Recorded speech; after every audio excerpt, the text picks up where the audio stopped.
ಈ ಕಾರ್ಗಿಲ್ ಅಂದ್ರೇನೆ ಕಷ್ಟ ತುಂಬಾ. ಸೊ ಅಂಥದ್ದನ್ನ ತಾವು ಎದುರಿಸಿದ್ದೀರಿ, ಅದರ ಒಂದು ಅನುಭವಗಳನ್ನ ಹೇಳ್ಕೊಳ್ಳುವಂಥದ್ದಿದ್ರೆ. ಈಗ ಕಾರ್ಗಿಲ್ ವಾರ್ ಟೈಮ್ ಅಂದಾಗ 99ನೇ ಇಸ್ವಿನಲ್ಲಿ ವಾಜಪೇಯಿ ಅವ್ರ ಗೌರ್ಮೆಂಟ್ ಇತ್ತು.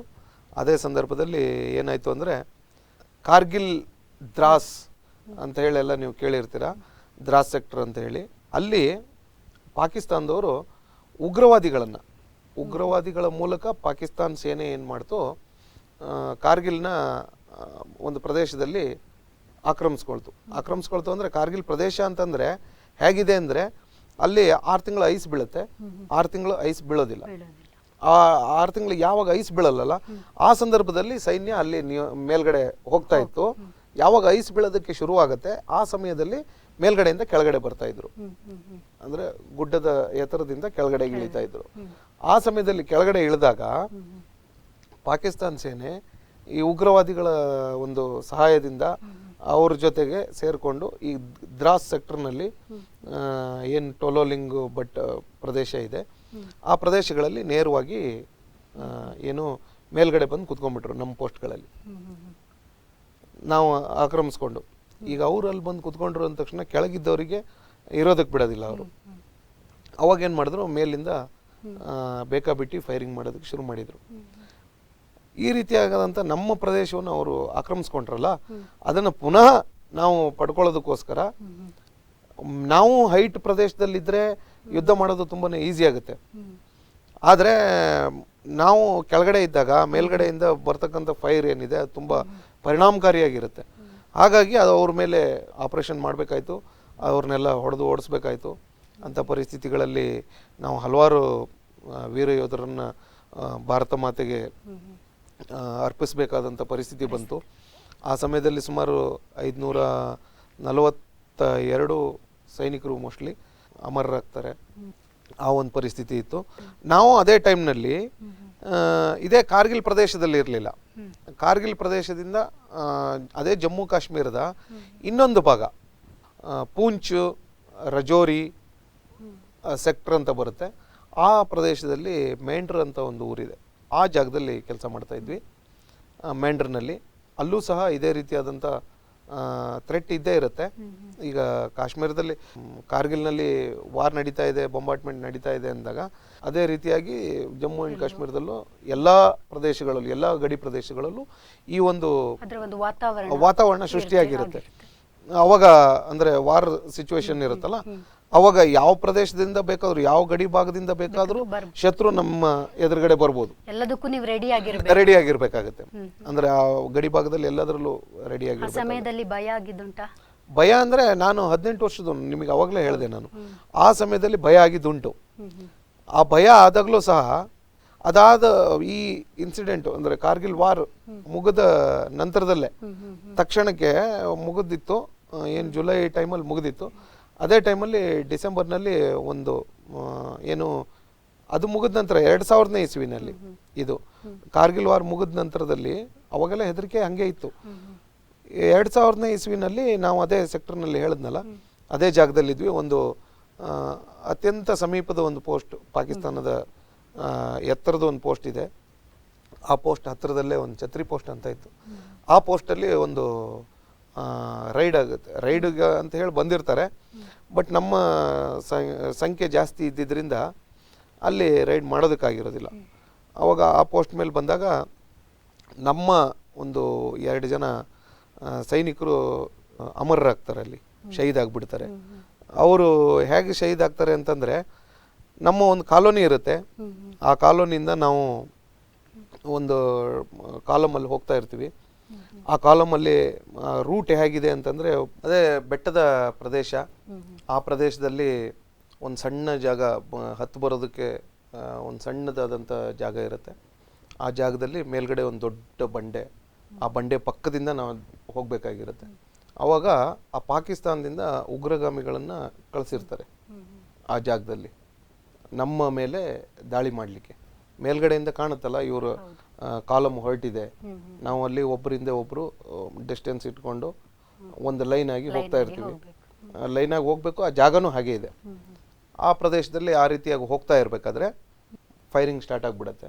ನಮ್ಮ ಪೋಸ್ಟಿಂದ ನಾವು ಯಾವುದೇ ರೀತಿಯಾದಂಥ ಸಪೋರ್ಟನ್ನು ಕೊಡೋದಕ್ಕಾಗೋದಿಲ್ಲ. ಆ ರೀತಿಯಾಗಿ ಆ ಒಂದು ನಮ್ಮ ಸೈನಿಕರದ್ದು ಒಂದು ದಾರಿ ಏನಿತ್ತು, ಆ ಕಾಲಮ್ ಇತ್ತು, ಅದ್ರ ಮೇಲ್ಗಡೆ ಫೈರಿಂಗ್ ನಡೀತಾ ಇತ್ತು. ನಡೆದಾಗ ಇಬ್ಬರು ಆಲ್ರೆಡಿ, ಒಬ್ಬರು ನಟರಾಜ್ ಅಂಥೇಳಿ ಅವನು ಮುಂದ್ಗಡೆ ಇದ್ದ, ಅವನ ಹಿಂದ್ಗಡೆ ಒಬ್ಬನು ಬಾಬು ಸೈನಿಕೊಪ್ಪ ಅಂಥೇಳಿ ಅವನು ಹಿಂದ್ಗಡೆ ಇದ್ದ. ಅವನ ಹಿಂದೆ ಇನ್ನೊಬ್ರು ಮಲ್ಲಪ್ಪ ಮಾಳಿಗೆ ಅಂಥೇಳಿ, ಮಲ್ಲಪ್ಪ ಮಾಳಿಗೆ ಈಗಲೂ ಜೀವಂತವಾಗಿದ್ದಾರೆ. ಅವರಿಗೂ ಕಾಲಿಗೆಲ್ಲ ರೌಂಡ್ ಫೈರಿಂಗ್ ಆಗಿತ್ತು. ಅವರಿದ್ದರು. ಅವ್ರ ಹಿಂದ್ಗಡೆ ಮಡಿಕೇರಿಯವ್ರು, ನನ್ನ ಫ್ರೆಂಡು ಹನಿ ಅಂತ, ಅವರು ಇದ್ದಾರೆ. ಅವರಿಗೆಲ್ಲ ಏನು ಪೆಟ್ಟಾಗಿರಲಿಲ್ಲ. ಅವ್ರವರೆಗೂ ಅಲ್ಲಿವರೆಗೂ 3 ಜನ ಇವ್ರು ಮುಂದೆ ಹೋಗ್ಬಿಟ್ಟಿದ್ರಲ್ಲ, ಅದರ ನಂತರದವರು ಒಬ್ಬರು ತಲೆ ಎತ್ತಲಿಕ್ಕೆ ಆಗ್ತಿಲ್ಲ, ಅಷ್ಟು ನಮ್ಮೇಲೆ ರೌಂಡ್ ಹೊಡಿತಾ ಇದ್ದಾರೆ, ಫೈರಿಂಗ್ ಆಗ್ತಾ ಇದೆ. ಅವಾಗ ಒಂದು ಈ ಗಾಳಿ ಮರಗಳು, ಅಲ್ಲಿ ಕಾಶ್ಮೀರದಲ್ಲಿ ಹೆಚ್ಚಾಗಿ ಗಾಳಿ ಮರಗಳಿರುತ್ತೆ. ಆ ಗಾಳಿ ಮರಗಳು, ಆ ಮರಗಳ ಒಂದು ಏನು ನಮಗೆ ಮರಗಳ ಹಿಂದೆ ಅಡಕ್ಕೊಂಡು ನಿಂತ್ಕೊಂಡಿದ್ವಿ ನಾವು, ಅಡಿಗೆ. ಅಂದರೆ ಅದು ನಮಗೆ ಒಂಥರ ಒಂದು ಅಬ್ಸ್ಟಿಕಲ್ ಇದ್ದ ಹಾಗೆ. ನಮಗೆ ಅಬ್ಸ್ಟಿಕಲ್ ಅನ್ನೋಕ್ಕಿಂತ ಹೆಚ್ಚಿಗೆ ಅದೊಂದು ರಕ್ಷಣಾ ಕವಚ ನಮಗೆ. ಅದೇ ನಮ್ಮ ರಕ್ಷಣೆ ಮಾಡಿದ್ದು ಅಂತ ಹೇಳ್ಬೋದು ಆ ಸಮಯದಲ್ಲಿ. ಆ ರೀತಿಯಾದಂಥ ಮರದ ಹಿಂದೆ ನಿಂತ್ಕೊಂಡು ಈ ಗುಂಡುಗಳನ್ನೆಲ್ಲ ಎದುರಿಸಿ, ಆದ ನಂತರದಲ್ಲಿ ಅಂದರೆ ತಣ್ಣಗಾದ್ಮೇಲೆ ಈ ಗ್ರೌಂಡ್ ಎಲ್ಲ ಖಾಲಿ ಆಯ್ತಲ್ಲ, ಮತ್ತೆ ಮೇಲ್ಗಡೆಯಿಂದ ನಮಗೆ ಸಪೋರ್ಟ್ ಬಂದ್ಬಿಡುತ್ತೆ. ಅವಾಗ ಬರೋಕ್ಕಿಂತ ಮುಂಚೆ ಅವ್ರೇನು ಮಾಡ್ತಾರೆ, ಅಲ್ಲಿಂದ ಎಸ್ಕೇಪ್ ಆಗಿ ಹೊರಡ್ತಾರೆ. ಯಾರು ಉಗ್ರವಾದಿಗಳು ನಮ್ಮೆಲ್ಲ ಅಟ್ಯಾಕ್ ಮಾಡಿದ್ರಲ್ಲ ಅವರು. ನಾವು ಈ ಕಡೆಯಿಂದ ಅವರಿಗೆ ಸಪೋರ್ಟ್ ಮಾಡೋದಕ್ಕೋಸ್ಕರ ನಾವು ಅಲ್ಲಿಂದ ಹೊರಟ್ವಿ. ಆದರೆ ಅಷ್ಟರಲ್ಲಾಗಲೇ ನಟರಾಜಂದು ತಲೆನ ತೆಗೆದುಬಿಟ್ಟಿದ್ರು, ಅವರು ಕಟ್ ಮಾಡಿಬಿಟ್ಟಿದ್ರು. ಬರೀ ಮುಂಡ ಮಾತ್ರ ಇದೆ, ತಲೆ ಇಲ್ಲ. ನಿಮ್ಮ ಕಣ್ಣಾರೆ ನೋಡಿದ್ದದು, ತಲೆ ಇಲ್ಲ ಅದಕ್ಕೆ. ತಲೆ ಫಸ್ಟ್ ಟೈಮ್ ಆ ಥರ ನೋಡಿದ್ದ? ಫಸ್ಟ್ ನನ್ನ ಜೀವನದಲ್ಲೇ ಫಸ್ಟ್ ಆ ರೀತಿಯಾದಂಥ ಒಂದು ಎದರ ಬದರ ಫೈರಿಂಗು, ಅಂದ್ರೆ ನೇರ ಫೈರಿಂಗ್ ಆದಾಗ ನಿಮ್ಗೇನಾದ್ರೂ ಕೂಡಲೇ ಅದನ್ನೇ ನಾನು ಹೇಳ್ತಾ ಇದ್ದೀನಿ, ಬೇಡ ಇತ್ತು ಅಂತ ಅನ್ಸಿತ್ತಾ ಹೇಗೆ? ಹೌದು, ತುಂಬಾನೇ. ಆ ಒಂದು ಇನ್ಸಿಡೆಂಟೇ ನನ್ನ ಲೈಫಿನ ಒಂದು ಟರ್ನಿಂಗ್ ಪಾಯಿಂಟ್ ಅಂತಾನೂ ಹೇಳ್ಬೋದು. ಆ ಒಂದು ಇನ್ಸಿಡೆಂಟಲ್ಲಿ ಅವನ ದೇಹ ಇದೆ, ತಲೆ ಸಿಗ್ಲಿಲ್ಲ. ನಾವೆಲ್ಲ ಸರ್ಚ್ ಮಾಡೋದಕ್ಕೆ ಶುರು ಮಾಡಿದ್ವಿ, ಎಲ್ಲೋಯ್ತು ಅಂತ. ಆ ತಲೆನ ಕಟ್ ಮಾಡಿ ಅವರು ತಗೊಂಡು ಹೋಗೋದಕ್ಕೆ ಹೊರಟಿದ್ದಾರೆ.